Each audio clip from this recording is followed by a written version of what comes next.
Saan po ba sa inyo, madam? Taga Baguio po ako. Naks, sa ano pala, malayo pala, sa Baguio pala, malamig doon, malamig dyan eh. Malamig nga. Ilan taon ka naman? 50 po, matanda na rin. Matanda ko sa iyo kasi 61 na ako eh. 50 po ako. Retire ko lang last year. Oo, senior na po pala. O, senior na eh. Mukha pa naman po hindi pa senior. May pensyon na. Oo. Bata pa itsura nyo. Wala sa 60. Siguro sa salamin lang kulang mo, madam. Kaya kailangan ko yata po magsalamin. See, dapat. Hindi biro lang. Ano, may asawa po? Ano kayo? May asawa dati? Byuda na po ako. 3 years na pong byuda. Ilang ano niya? May dalawang anak. May dalawa po, tas 5 apo. Yung ako, tatlong apo lang, 2 anak, mga babae, pero wala na yung eldest ko nandun yung pamilya na doon sa Canada. Saka yung youngest nurse, ang pamilya niya nandun din sa New Zealand. So, Good po. Kaya nag-isa na lang ako eh. Sama ko lang yung mga kapatid, pamangkin. Nga po ko, anak ng mga pamangkin ko. Ganyan. Good po kung gano'n. Hindi pa masyadong good kasi may kulang. Kailangan niyo pong partner. Abang hanap na. Abang kaya pa. Kasi sabi nila yung mga kaibigan ko, bata pa naman kayo, hindi mo kayo. Dati, parang hindi ako kasi lang ko sa mga barkada, ganyan, basket, then shopping, ganyan. So, ngayon, medyo parang subukan ko siya tayo kasi nakita ko itong nakita ko ito sa Facebook, then Viber man, so nag-download ako ng Viber, lang ako, puti na lang, nakapasok ako sa Viber, ako. Hindi ko masyadong master yung ng mga, yung mga computer, ganyan, sa cellphone. Follow, pag ganyan, check. Yun, praise God, nakapasok din. Nakakapapasok ko lang din po kanina umaga eh. Nakita ko lang din sa FB. Okay. Lang din po. Nag-try lang po rin ako. Appear pala tayo, appear. Tamang kayo naman yung naandyan pala. Kaso lang, sobrang layo natin, Sabi nga ako nila wala akong malayo o malapit. Kung gustong puntahan ng isang lugar, di po ba? Sabagay. Kailangan mo sa ngayon ng malayo ho ako dahil nasa Dubai po ako. Galing din ako doon, dyan. RTA ako dati. RTA ako dati. Dito po ako sa Dubai. Sa ngayon? Sa ngayon po. Asan ka banda sa Dubai? Sa Jebel Ali. Jebel Ali, yung pinsan ko doon sa Jebel Ali. Sa may Batuta Mall dati yung bahay ng Batuta Mall, yeah. Diyan kami pumupunta sa Batuta Mall. Diyan ako, yung accommodation namin doon sa Al-Qusi. Ganda ng pangalan ng mall nila, Batuta. Batuta Mall. Batuta Mall, dyan. Iba yung sa Mall Agoberits, iba yung malaki yan. Iba rin yan, malaki. Dubai Mall, iba rin po. Dubai Mall, iba yung. Yan ang pinaka doon, sir, sa Jebel Ali na part. Yun ang Batuta Mall. Mas maganda na ngayon kasi may train na. May metro na. May metro. Diyan din ako. RT ako. Government ako dyan dati eh. Kaya lalo po tayo magkalayo. Malayo po ako eh. Mag-aeroplano pa. Kasi pagbalik mo na lang kung pwede ba sa iyo mag-chat muna tayo saan ba tayo mag-chat, sa Messenger or sa dito ba o ganyan, kung okay sa inyo. Ay, wala akong problema doon. As long na free kayo, wala akong problema. Kung free po ako, di pwede pong mag-reply. Wala akong problema. As long po na wala kayong pananagutan at mahirap pong maging number 4. Number 4 agad? Hindi po ba DJ Gel? Kailangan single po talaga. Mahirap po eh. Number 4 agad? Mahirapan pa tayo sa number 1, number 4 agad. God, Number 4 po agad yan para ano po yun. Maganda po yung honest po tayo, di po ba? para lang sa mga medyo bata-bata pang edad yung number 4, pero kaya nga pumasok ako dito kasi para baka maka-number 1 ako eh. Opo. Pwede ba ano mo, yung, dito lang tayo ano bang, ano mo ma'am, Akala- yung sa dito? Sa Messenger, hindi ko lang po alam kung pwede po rito sa Viber ba. Automatic po yan dito, connected na kayo. Oh. So, paano ko siya maano, sir, contact yung, Automatic nga po connected na kayo dito. Connected na po kayo dito. okay, yung sa ano na sir, yung private namin ba? Kung gusto namin. Private na po yun, sir. Private na po yun. Connected na po kayo dito. Hindi nga, nakinig ka. Hindi pag matapos po yung oras kasi ninyo. Hindi po ba kayo sinabihan ni manager kanina? Po kasi po. Okay. Ay, oras po. Opo. Kaso ito po, DJ Gel, yung sa connecting naming dalawa na yun po yun, pwedeng doon kami mag-chat, no? Automatic po yan, ma'am. Connected po kayo dito. Kahit tawagan nyo po yung isa't isa, automatic po yan. Kahit mag-chat kayo. Okay. Direct na, sir. Direct na. Okay. Subuti. Thank you, sir. Thank you sa info. Tinawanan na naman tayo. Okay lang po yan kasi sabi naman nila pag kunwari ayaw nyo po yung kausap nyo, gusto nyo pa maghanap na ibang partner, after a month yata pwede kayo uling mag-apply uli kay DJ Gel. Ganun daw po eh. Yun ang ano nila. May iba magsabi na ganyan na. Kung ayaw nyo ka-chat nyo, tawag niya, black ka agad, yan ang sabi nila. Ay, hindi naman tayo ganyan eh. Naghanap. Kung ayaw, sabihan na natin ang totoo. Kasi para naman tayo magsabi ng totoo kaysa tama ko yan. Wala na pinag-aralan yan. Tama nga po. Eksakto lang na almusal ko ngayon breakfast kaya medyo free. Kaya nagka-time. Kasi ano na dyan Alas 10 po dito ngayon. 10 na dyan. 4 hours kasi, di ba? 4 hours. Habang tulog pang mga amo. Medyo tagal-tagal ako dyan. Mga 5 years ako dyan sa Dubai eh. Marami na akong improve ang Dubai. Simula, dyan ka, yun ang unang ano mo, alis. Ay, hindi. Galing na ako na Singapore nung araw. Bago ako nag-Dubai. Mas maganda doon sa Singapore. Okay din naman po. Okay rin naman dito. As long na sa naging amo, okay naman amo ko dito. Ano ba yung amo mo? Okay. Canadian po. Okay lang yan. Yung Canadian, yung Briton, okay yan kaysa mga lokal. Kaysa local. Kaya medyo malaya ako sa time. Kapag chat. Yung first kasi ko na babae dyan siya. Kinuha yung busing niya is yung tawag nila sa London eh. Yung UK. UK, taga UK. Busing niya din pinakuha siya ng lisensya ng driver. So pag for good ng busing niya doon, at least may driver's license na ngayon. Maganda na yung buhay niya kasi driver siya doon, family driver, maghatinong nga bata sa school ganyan. Nakakita siya ng AFAM, Australian. Na doon, siya dinala na sa Australia. Saan na po kayo uli po? Negros Oriental, Visayas po. Negros, ang malayo nga po, kailangan aeroplano. Sige lang, kahit paya yung ng niyog. Barko, anyog. Ano yun? Paswang? Pwede ng walis tabo. Walis tingting.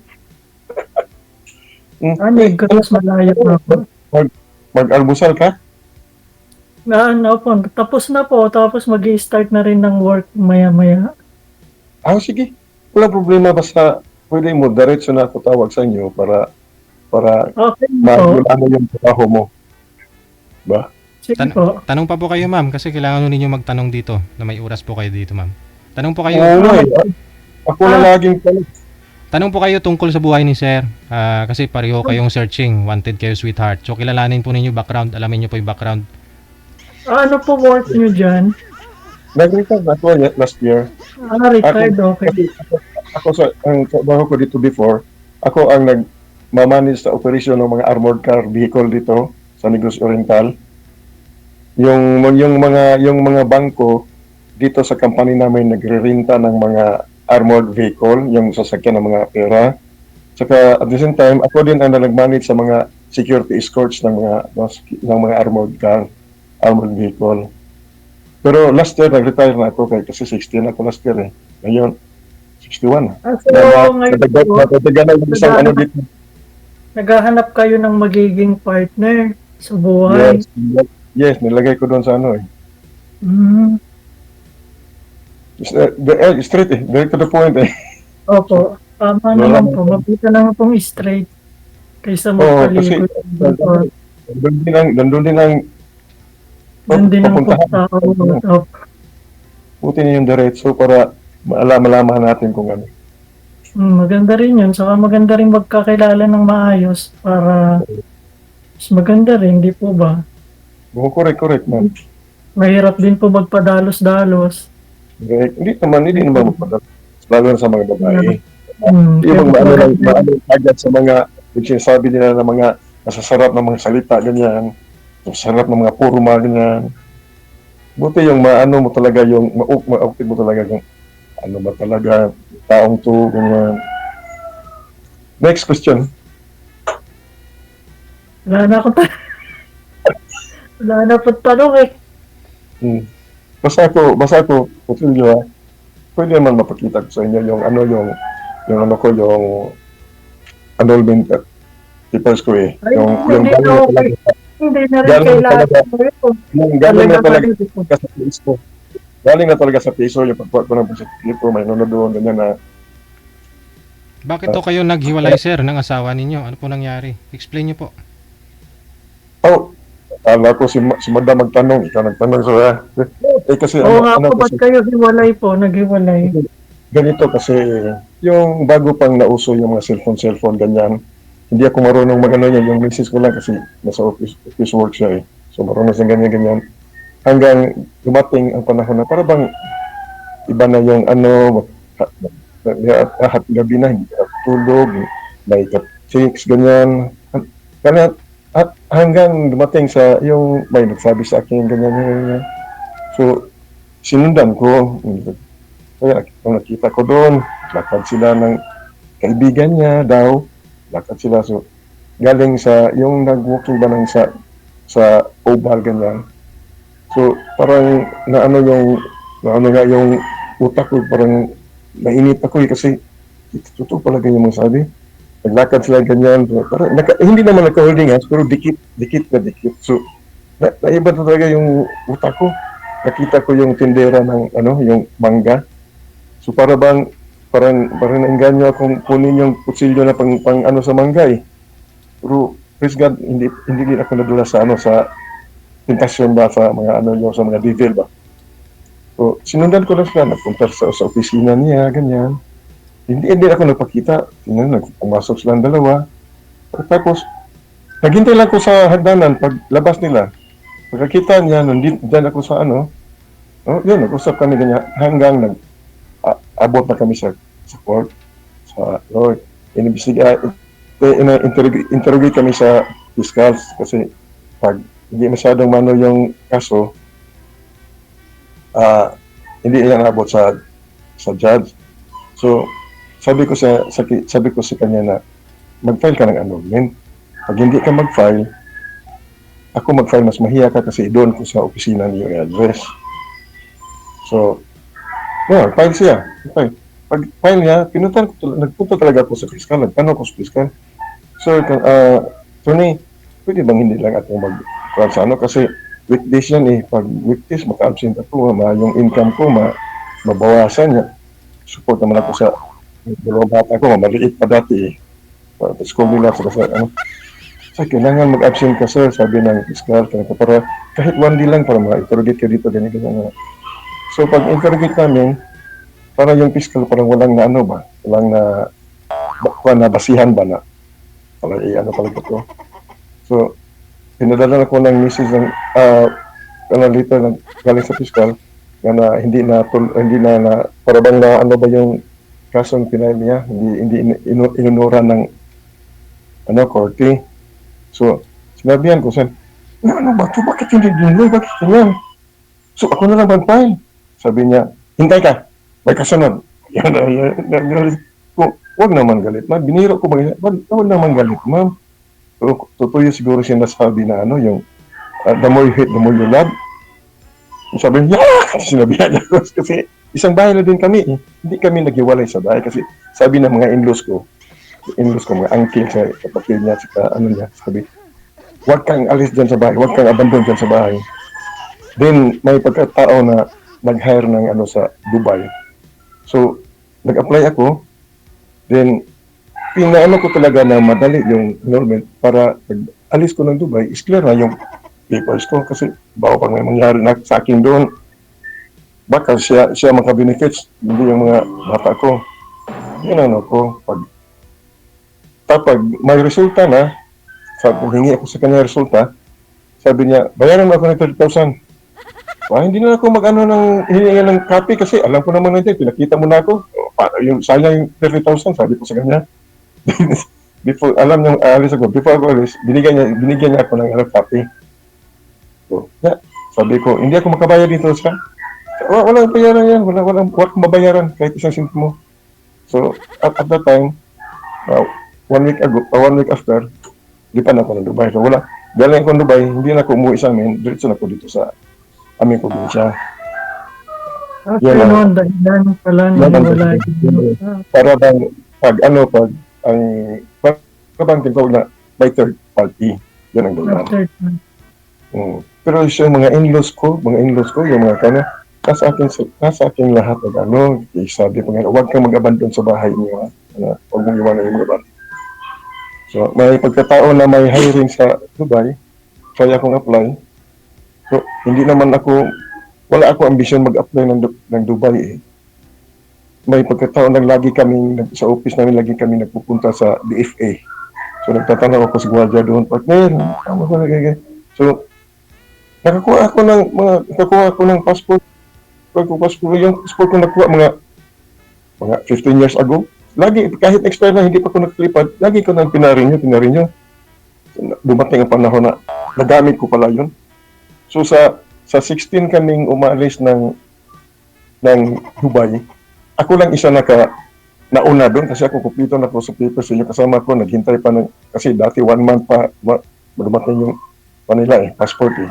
Ako, mayroon ako. So, para bang sinirta ko nga ako nauna sa lahat namin. Kumpleto ko eh. Doon, pagkatapos ng lana, nagbalik ko 2010 o sanang yata dito, hindi na akong bumalik sa Dubai kasi bili na akong maliit na lupa, nilagyan ko ng kubo. Sabi ko, dito na lang ako kasi dito lang subo kasi pag mamatay ako, may sarili akong lagayan dito. Yan yung sabi ko sa mga kapatid ko. Then, tinawagan ko ng bossing namin dati, nandiyan ka na pala, hindi ka na pala balik sa Dubai. Ikaw magdala sa operasyon ng armor dyan. Siguro, sige sir, walang problema sir. Doon, nag-upisa na balik na ako sa company namin dati, yung nag-release ng armor. Dami dyan sa Manila, yung company namin, transport, ganyan, Fortress, PTI. Yun ang hanggang ngayon. Pero 2 years ago na ako alas ka nag-retire ko, pangalawang taon na ngayon. Okay pa. Parang, ka na yata, kabaw. Hindi naman po, okay lang. Sa susunod, ako na naman magtanong sa iyo pag na yung na. Okay na sa'yo? Okay lang, wala pong problema. Pag free po. 5'3"? Oh? 5'3"? 5'3"? 5'7" po. So, magkano lang pala sa 5 feet ako eh. Oo. Medyo matangkad po lang ako. Medyo mahilig kasi sa basketball dati eh. Yung matapata pa.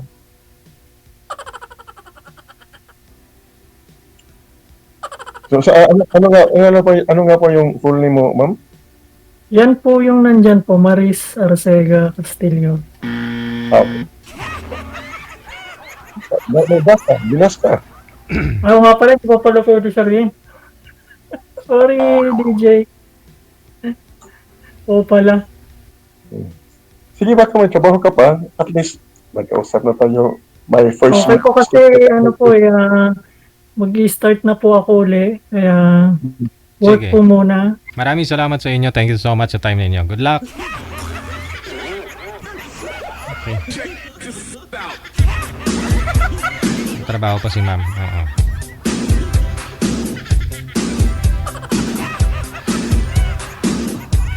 Oras natin 16 minutes after 2 na naghapon. Oras dito sa Pilipinas.